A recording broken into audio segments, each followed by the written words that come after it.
Hello here again for Small Business Digest. And I got the most extraordinary letter a couple of weeks ago from a English game manufacturer who talked about why and how she was making some changes. I thought the letter was so terrific, I invited her onto the program. So Joe Smedley is here today to talk about it. Joe, welcome to the program. Thanks very much for having me, Don. Well, I have to tell you, it's just an extraordinary letter. Joe, first, tell us a little bit about yourself personally, then about your company, and finally a website where people can learn more. Yeah. So my name's Joe Smedley, which you've just introduced me. Thank you. I went into small business quite by accident. I used to work in the National Health Service in the UK.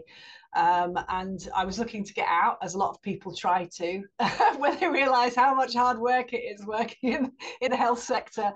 And I initially went to a bank to see if I could get a loan to actually start a coffee shop because I quite like baking. So obviously the first thing you think of is what do you do and what you're good at. And everybody always told me that writing never pays. That was the one thing I was told from quite young.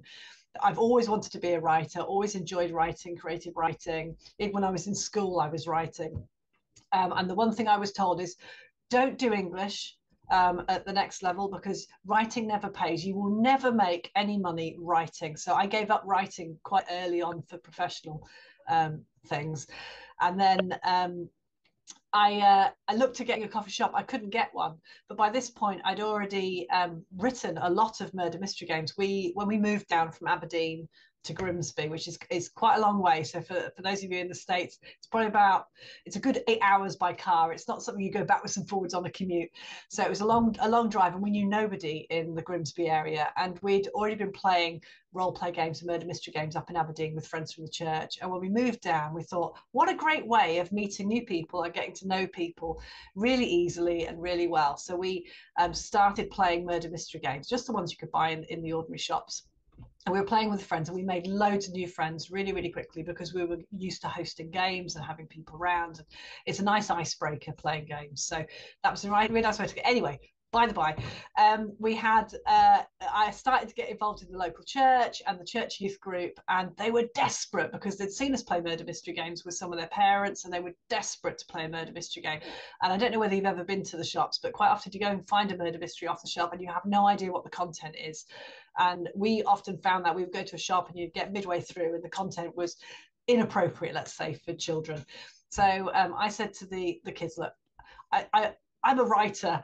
I will have a go at writing a game for you and we'll just see if we can make it work. So I wrote a game. It took me weeks and weeks and weeks. It's very difficult to write a game. It's totally different to anything else I'd tried before.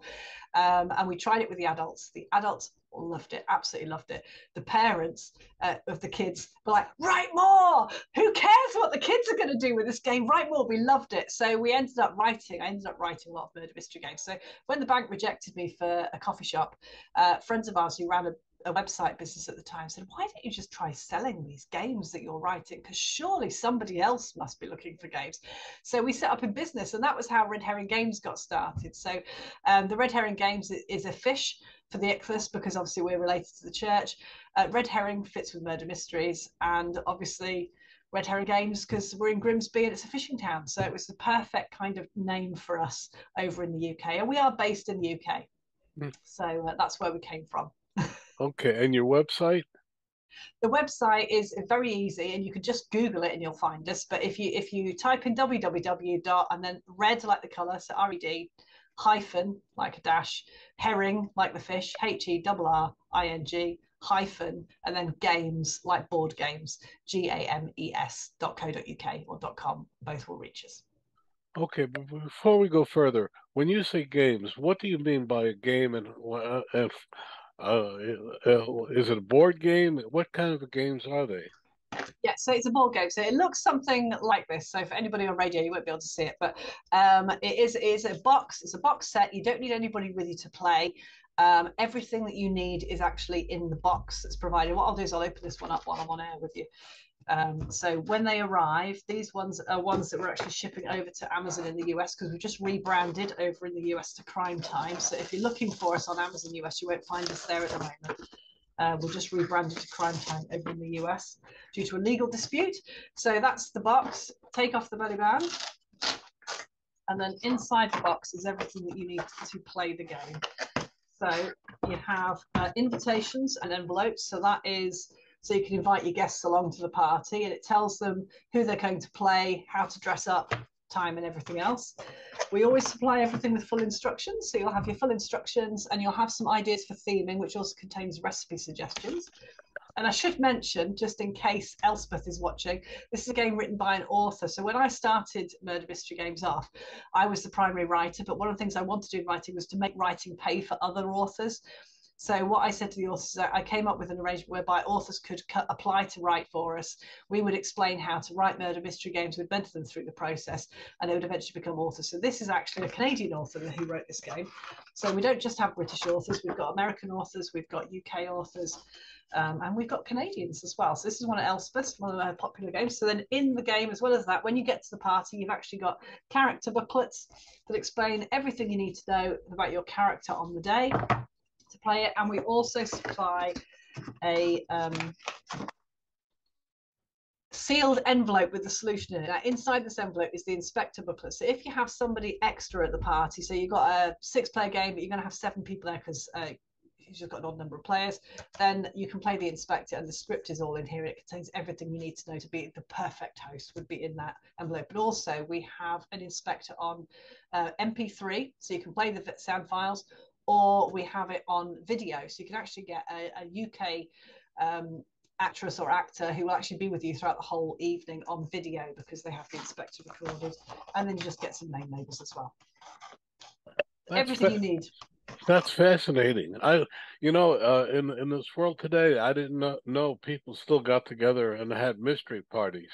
You know, I know it's big in the UK. Is it also big here in the States? We've seen exponential growth in the US actually, so it's big and getting bigger over your way all the time. So it's been popular in the UK probably since the late 90s. And we launched during a recession in 2007, and then we outlasted the next recession, whenever that was. And then obviously the UK is going back into a recession, although we're not talking about it. And we're expecting to last out that one as well, because people move from playing, going out entertainment to entertaining at home. So it's been a really good thing. During the pandemic, when people were quite worried about socializing with people they didn't know, they were also hosting parties at home with family. So it picked up all the time. And you can actually play these virtually as well. So some people are still playing virtually rather than face to face. And all of our games adapt for virtual instantly. All you have to do is just put a webcam between you. And it's a really good way to get together as corporate groups or as private parties at home. That's really you opened a whole new vista for me and hopefully for our audience as well. Now, since we're a small business site, well, we want to talk about a couple of things. And the reason you're on this program, you got some feedback from people about. Well, what was the feedback that motivated you? Well, I'll explain what we decided to do. So our customers over the years, and we always respond to customer demand. So we bring out new titles when customers go, oh, I really like this kind of theme. Can you come up with a theme like this? So we're always responding to customer demand, which is how our website and our business does very well.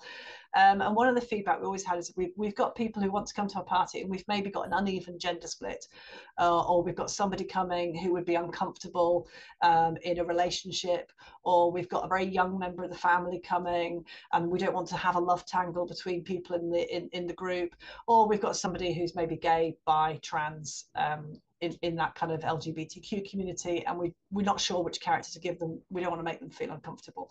So we'd had all this feedback coming in, and we decided during the pandemic that now was really the time to really explore what we can do to make these games still good to play, still fun, still engaging, but actually give people who are struggling with a role to allocate somebody to play. So we decided back in 2020, which seems like ages ago now, because literally it's taken us 2 years to redesign the website, to introduce 2 gender neutral characters. Now, these are not non-binary characters. They're not in the strictest sense gender neutral, but what they are 2 characters with a name that could be played by either gender.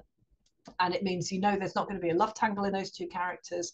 And it also means if you've got somebody in that camp who would be uncomfortable being given a very gender specific role, it actually opens up the playability for them as well.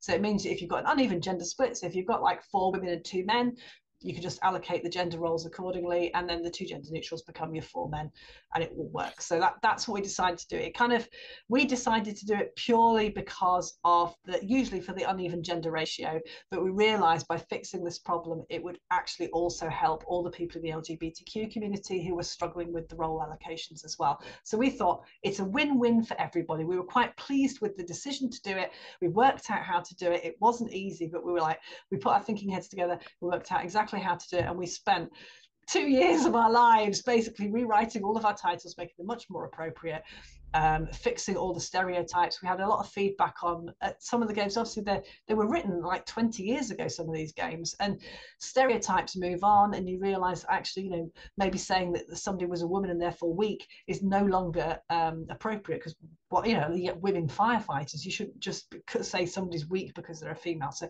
we fixed everything across the board. We fixed the stereotypes, we fixed the gender inequalities. Obviously, there are still some plots where there is sexism in there because they're period related plots, but we just hope people assume that's tongue-in-cheek and amusing for that nature rather than being written in the writing because we believe any of that. But we have fixed a lot of that along the way as well. So we've done an awful lot of work in 2 years, and we're quite pleased. So we went and told everybody that this was what was happening. We were rolling it out, and this was all very exciting. And we had the most awful email back in from somebody who was, well, quite frankly, the rudest email I've ever received from someone.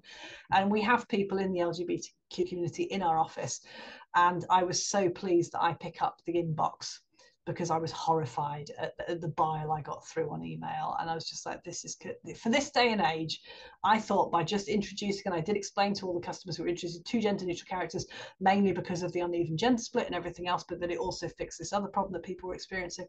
And the bile I got through email, I was just like, I'm really sorry, but that kind of customer we don't want. So goodbye. Hmm. Well, that's interesting because, you know, when Americans think of England, they think of Agatha Christie and Agatha Christie mysteries and etc. And when we see shows imported by PBS, uh, uh, when they introduce black characters into their shows, it's also very jarring. So, but you're not talking about a woke or black or white. You're just saying, just changing it so that people they can slip into a role fairly easily. Am I hearing you right? Yeah, so we haven't. I mean, one of the things we're looking at is obviously the naming traditions within murder mystery games. That ours are always generally on a pun nature. They're quite funny names. There's never any hint on whether there could be any particular racial group within the games. You know, that you could play them as a white person, you could play them as a black person, you can play them any way you like. But the issue we were fixing was specifically the gender, because obviously within murder mystery games, traditionally, you have a gender assigned to you when you take on a role. And that's just an ordinary thing with a role-playing game. You would normally find you have a gender allocated to you within a role-playing game, but we deliberately have removed that gender allocation from two characters in each of our games now. Well, let's stop. Your website again for people. Yeah, so it's red-herring-games.com. So red hyphen herring herring hyphen games, so games.com. Okay. Now let's stop a moment. You said there was an email. Was the person upset that you? What were they upset about? It would seem to me it was a relatively. Well, I thought it was a relatively good thing to do, but they were upset. They said I was pandering to the modern generation. I can't think what the rest of the text was now, Oh, but yeah, they had this idea that I had given in to the modern generation and the requirements to have this political correctness. I think he said something like, "It's political correctness gone mad. You shouldn't be doing this."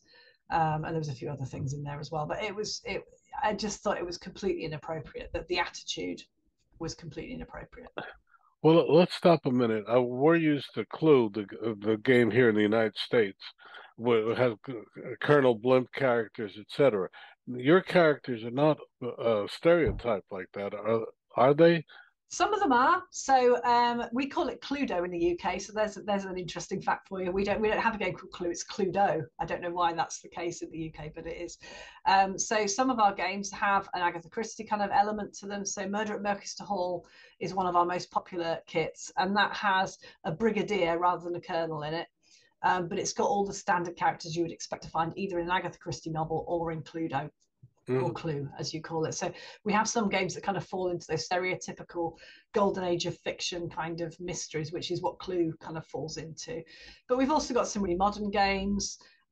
We've got like a spoof spy one that would fit really nicely for James Bond. We've got like a cross between Little Rocky Horror and Little Shop of Horrors for Halloween. We've got some fairy tale ones. So really the world's your oyster when it comes to murder mysteries. We're always looking at new themes and new ideas. A lot of time it's just having the chance to actually do it. And because we've found that the gender neutral characters are popular, we're actually coming up with a series of games where all of the characters are gender neutral. They're actually very, very difficult to write, because we're trying to make sure that it's not that they are in a romantic tangle with anybody. So it means that they're usually very, very appropriate for young children. So if you've got children sort of 10 to 15, where you think, well, I'm not sure whether they're quite ready for an adult game, these games are usually more appropriate for them. But also it means that if you have we do get some people with really huge skews, 2 women and 15 men that are at this party because it's a stag do, but they've got 2 females along as well.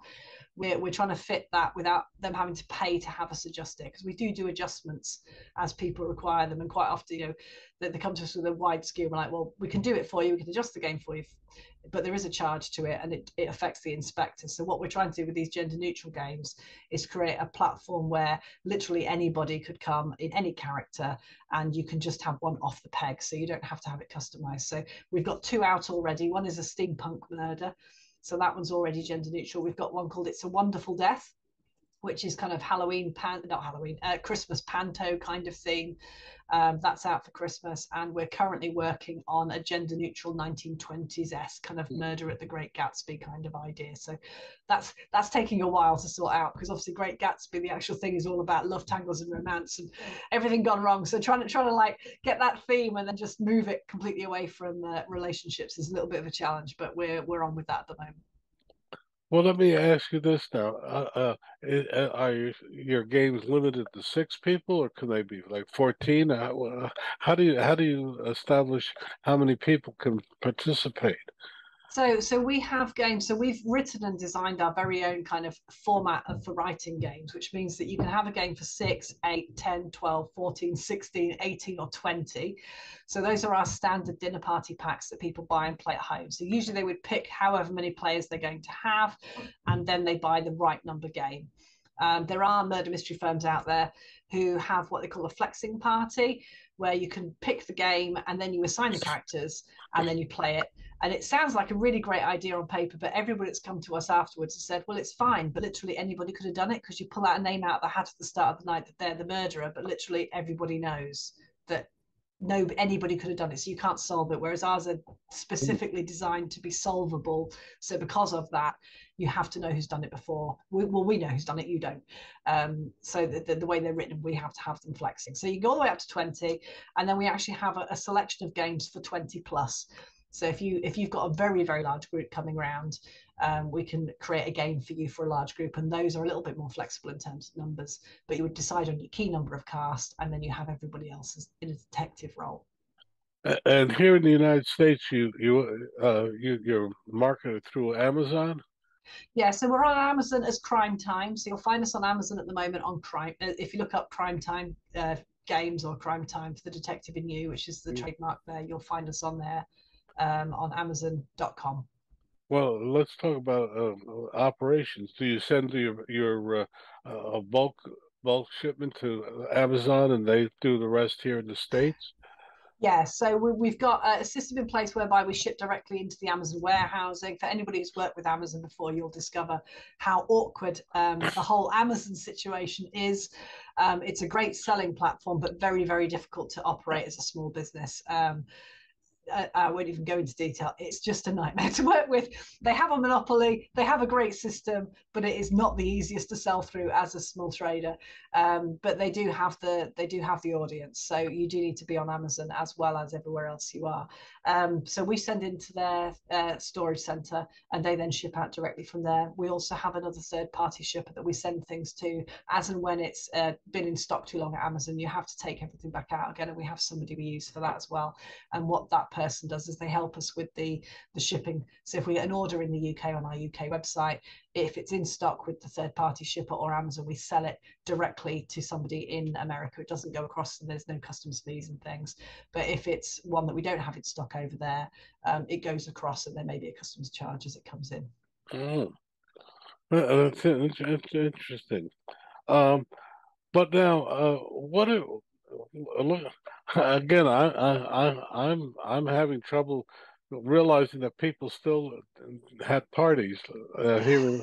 No, I'm really serious because given that we read about how we're all television bound or etc., but and you say it's growing. It's great. And actually, the younger generation, what we would consider to be the TV and IT and mobile phone generation, they're actually going back into gaming. Gaming's a big thing in that age range. Is it Generation Z or whatever it is? But our generation, I don't think which one I am in, we were still gaming people. There's like a generation in between that I would say probably aren't, but it's usually mainly because they've got um, other pressures in life going on. And then the younger generation are actually more into gaming than you would expect them to be, because there's a push now away from digital, because they know that social media is not necessarily as good for people as people thought. So there's a big push away from digital, and they quite like doing this face to face Hmm. things. Actually, you should see my son. He's constantly bringing people around, and they play chess all the time. You won't believe it. He's 16. Constantly, they're playing chess, board games.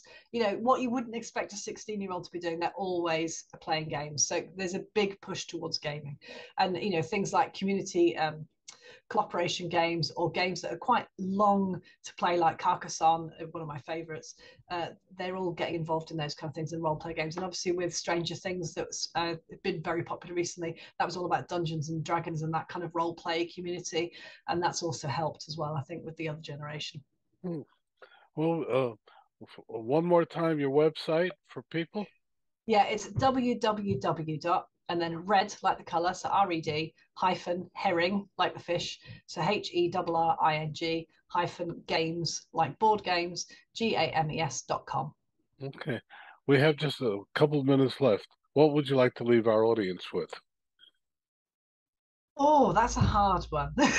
What I would say is buy small. It doesn't matter where you're shopping these days, but if you can find something on Amazon, have a look for it on their own website as well.